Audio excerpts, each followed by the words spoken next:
ওং নমো ভগবতে বাসুদেবায়। পরম পুরুষ শ্রীরামকৃষ্ণ ও জননী সারদা দেবী ও স্বামীজির রাতুল চরণে শতকোটি ভক্তিপূর্ণ প্রণাম জানিয়ে আজ বাংলার দোল উৎসব দিনে আপনাদের সবাইকে বলি নমস্কার।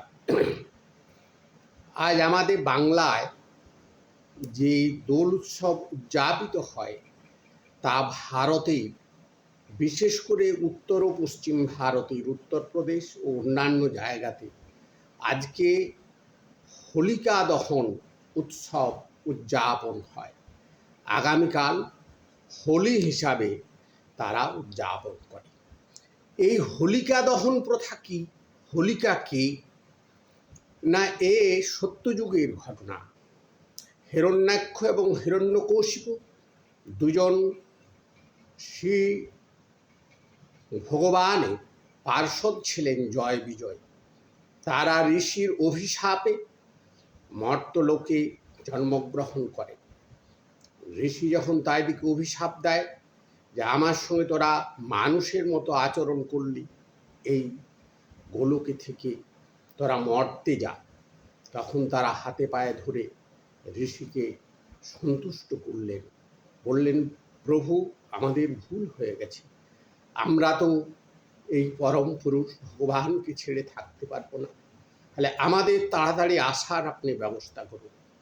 তখন ঋষি বললেন দেখো, আমার অভিশাপ ঘুরিয়ে নেওয়ার নয়, তবে যদি শত্রু হিসাবে যাও তাহলে 3 জন্মে তোমরা মুক্ত হয়ে আসতে পারবে। সেই শত্রু রূপে প্রথম তারা জন্মালো হিরণ্যাক্ষ আর হিরণ্যকশিপু, 2 ভয়ঙ্কর দৈত্য।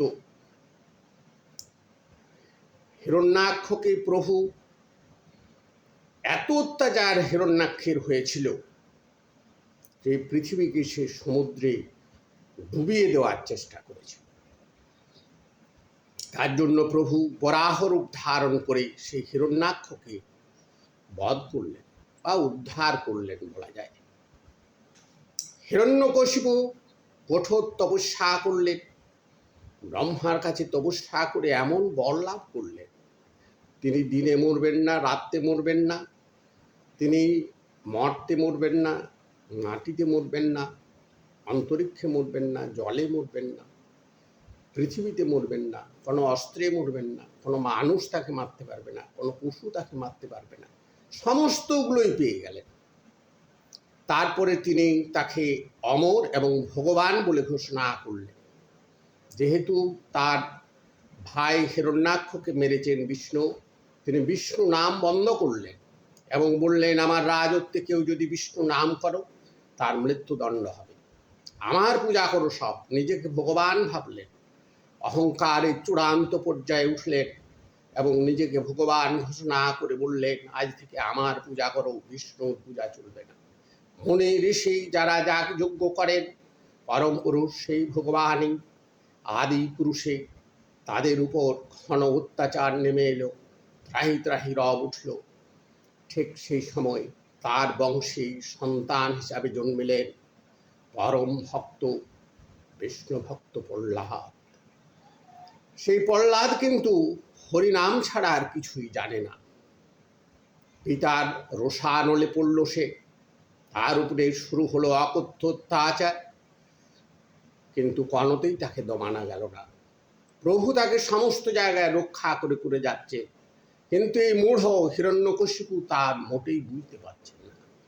হিরণ্যকশিপুর এক ভগ্নী ছিল এই হোলিকা।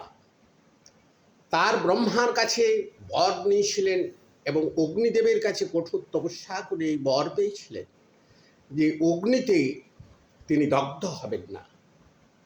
কিন্তু তার এই কথা বুঝতে ভুল হয়েছিল যে ভগবানের কোনো পার্শ্বদের বিরোধিতা করলে, ঈশ্বরের কোনো বিরোধিতা করলে, ঈশ্বর নামের শত্রুতা করলে তার কি পরিণাম হবে সেটা সে অগ্নিদেবীর কাছে জানেন না।